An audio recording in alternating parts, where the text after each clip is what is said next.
The British Museum goes to great lengths to paint Lord Elgin as a conservationist, a protector of antiquity and history. Rubbish talk. See, they kept talking rubbish. What's the biggest challenge to the movement right now? Well, I would say the British Museum and the British government. They're stubborn. The British Museum is one of a handful of universal museums. It's a museum of all humanity. These museums are great creations of the human spirit. The principle that artifacts should return to the place where they originated is one which would be utterly destructive of some of the great educational and artistic institutions of the world. It would impoverish our artistic life if all Greek sculpture ended up in Greece.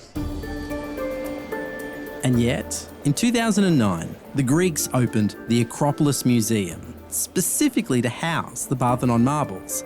But that hasn't swayed the British Museum or government. It is like the British Museum saying that, look, you, museums of the world, you're class B, and I am class A. And it is me that people should visit to compare the different civilizations. The Elgin Marbles, do you think they should be returned back to Greece? I don't support that. If you give back the Elgin Marbles to Greece, then you leave a huge gap in that narrative. I think sending them back is a dangerous road to go down, but also one that is prohibited in law. We're not about to change the law to facilitate that.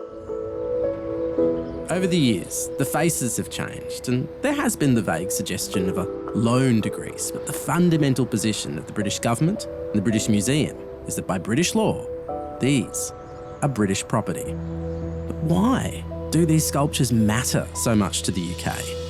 At that point, Britain was the wealthiest nation on earth. They were the most powerful nation on earth. But what they didn't have was this history that lots of their neighbors had, the history that France had, that Italy had, Greece had.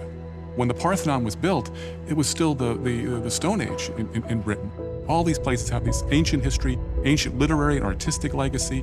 Britain didn't have any of that, and they wanted it. And I think they went out and they got it. But what Britain did was go out and rip these things off of Greek buildings that had nothing to do with Britain or Britain's history, and bring them to England and say, here we are, now we've got a history. And that's what these objects are. They are a trophy that they hang in the British Museum